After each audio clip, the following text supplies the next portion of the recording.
Mr. Frith thought you might like to have some lunch from the house and sent me with it. Oh, that's fine, man. And can you pull around the corner? Very good, sir.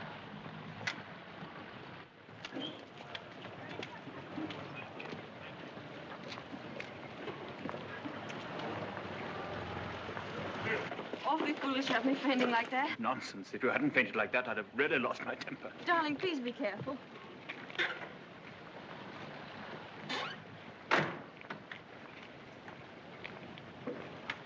Darling, wait here a few moments. I'll see if I can find old Frank. Of course, darling. Don't worry about me. I'll be all right. Sure? Yes. I spotted this. Do you good. Thank you. Are you all right? Yes, of course. Won't be long. Right you are. Hello. And how does the bride find herself today? I say, marriage with Max is not exactly a bed of roses, is it? I think you better go before Maxim gets back. Oh, jealous, is he? Well, I can't say I blame him. But you don't think I'm the big bad wolf, do you? I'm not, you know. I'm a perfectly ordinary, harmless bloke. And I think you're behaving splendidly over all this. Perfectly splendidly. You know, you've grown up a bit since I last saw you. It's no wonder. What do you want, Fabio? Oh, hello, Max. Things are going pretty well for you, aren't they? Better than you ever expected. I was rather worried about you at first. That's why I came down to the inquest. Well, I'm touched by your solicitude, but if you don't mind, we'd rather like to have our lunch. Lunch? I say, what a jolly idea. Rather like a picnic, isn't it? Oh, I'm so sorry. Do you mind if I put this there? You know, Max, old boy, I really think I ought to talk things over with you. Talk what things over? Well, those holes in the planking, for one thing. Those holes that were drilled from the inside. Oh, Mullen. Yes, sir? Would you, like a good fellow, have my car filled with petrol? It's almost empty. Very good, sir. And Mullen, close the door, will you? Yes, sir. Does this bother you?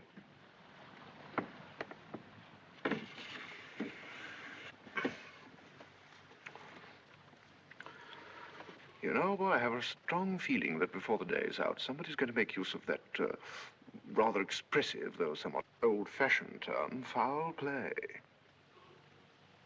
Am I boring you with all this? No? Good. Well, you see, Max, I find myself in a rather awkward position. You've only got to read this note to understand. It's from Rebecca. And what's more, she had the foresight to put a date on it. She wrote it to me the day she died. Incidentally, I was out on a party on that night, so I didn't get it until the next day. And what makes you think that note would interest me? Oh, I'm not going to bother you with the contents now, but I can assure you that it is not the note of a woman who intends to drown herself that same night. By the way, what do you do with old bones? Bury them, eh, what? However, for the time being... You know, Max, I'm getting awfully fed up with my job as a motor car salesman. I don't know if you've ever experienced the feeling of driving an expensive motor car that isn't your own, but it can be very, very exasperating. You know what I mean. You want to own the car yourself. I've often wondered what it'd be like to retire to the country, have a nice little place with a few acres of shooting. I've never figured out what it would cost a year, but I'd like to talk about it with you. I'd like to have your advice on how to live comfortably without hard work. Hello, Favell. You looking for me, Maxim? Yes. Mr. Favell and I have a little business transaction on hand. I think we had better conduct it over at the inn. They may have a private room there. Well, see you later. Find Colonel Julian. Tell him I want to see him immediately. Come on, Favell, let's go.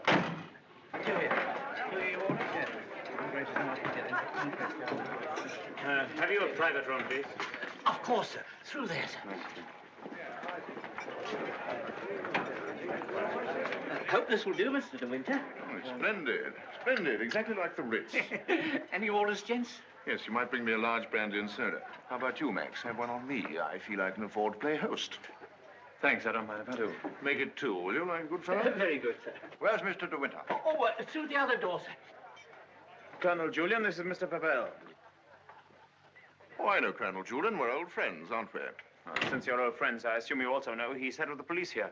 I think he might be interested to hear your proposition. Go on, tell him all about it. I don't know what you mean. I mean, is that I hope to give up selling cars and retire into the country.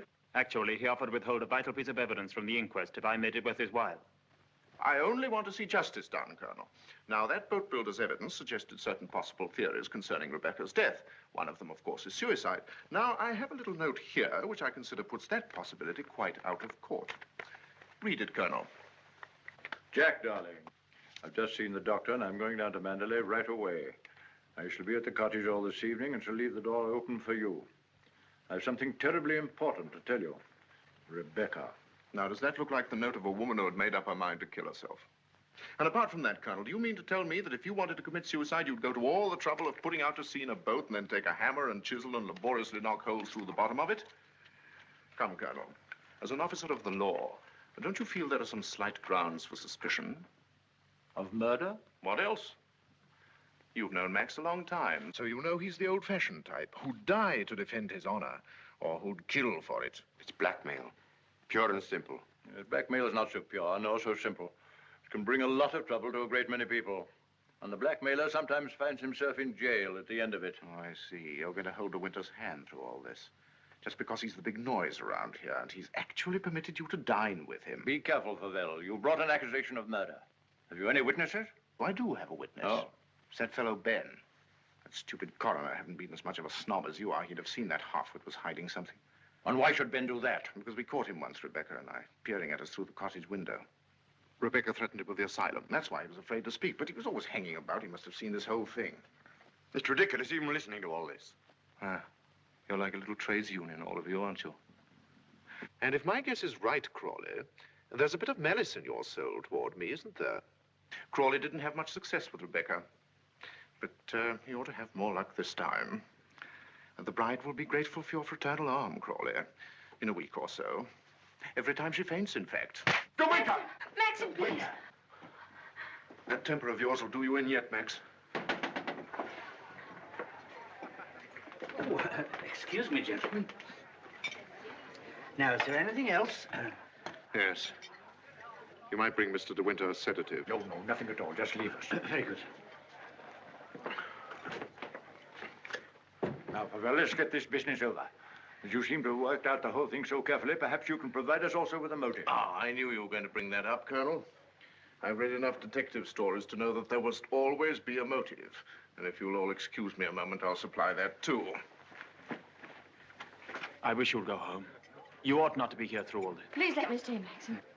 Surely, Colonel Julian, you're not going to allow this fellow to... My opinion of Favell is no higher than yours, Crawley. But in my official capacity, I have no alternative but to pursue his accusation. I entirely agree with you, Colonel. In a matter so serious as this, we must make sure of every point, explore every avenue. And, in fact, if I may coin a phrase, leave no stone unturned. Ah, here she is, the missing link, the witness who will help supply the motive.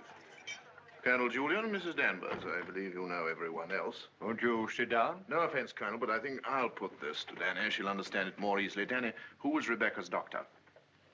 Mr. De Winter always had Dr. McLean from the village. Now, you heard. I said Rebecca's doctor in London.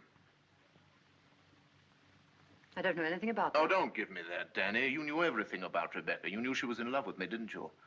Surely you haven't forgotten the good times she and I used to have down at the cottage on the beach. She had a right to amuse herself, didn't she? Love was a game to her, only a game. It made her laugh, I tell you. She used to sit in her bed and rock with laughter at the lot of you. Can you think of any reason why Mrs. De Winter should have taken her own life? No, I refuse to believe it. I knew everything about her, and I won't believe it. There, you see, it's impossible. She knows that as well as I do. Now, listen to me, Danny. We know that Rebecca went to a doctor in London on the last day of her life. Who was it? I don't know. Oh, I understand, Danny. You think we're asking you to reveal secrets of Rebecca's life. You're trying to defend her, but that's what I'm doing. I'm trying to clear her name of the suspicion of suicide. Mrs. Danvers, it has been suggested that Mrs. De Winter was deliberately murdered. There you have it in a nutshell, Danny. But there's one more thing you'll want to know. The name of the murderer. It's a lovely name that rolls off the tongue so easily. George Fortescue Maximilian De Winter.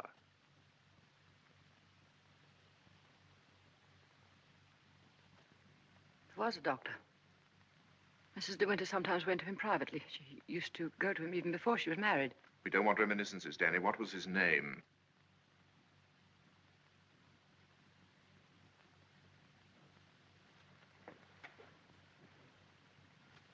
Dr. Baker, 165 Gold Hawk Road, Shepherd's Bush. There you are, Colonel. There's where you'll find your motive. Go and question Dr. Baker. He'll tell you why Rebecca went to him, to confirm the fact that she was going to have a child. A sweet, curly-headed little child. It isn't true. It isn't true. She would have told me. She told Max about it. Max, who knew he wasn't the father, so like the gentleman of the old school that he is, he killed her. I'm afraid we shall have to question this, Dr. Baker. Here, here. But for safety's sake, I think I'd like to go along, too. Yes, unfortunately, I suppose you have the right to ask that. I'll see the coroner and have the inquest postponed pending further evidence. I say, aren't you rather afraid that the prisoner, shall we say, might bolt? You have my word for it that he will not do that. Toodaloo, Max. Come along, Danny. Let's leave the unhappy couple to spend their last moments together alone.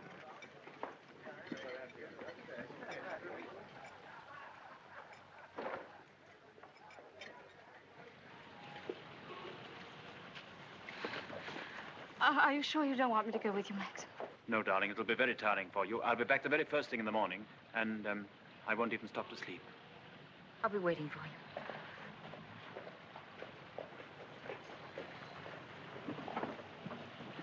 you.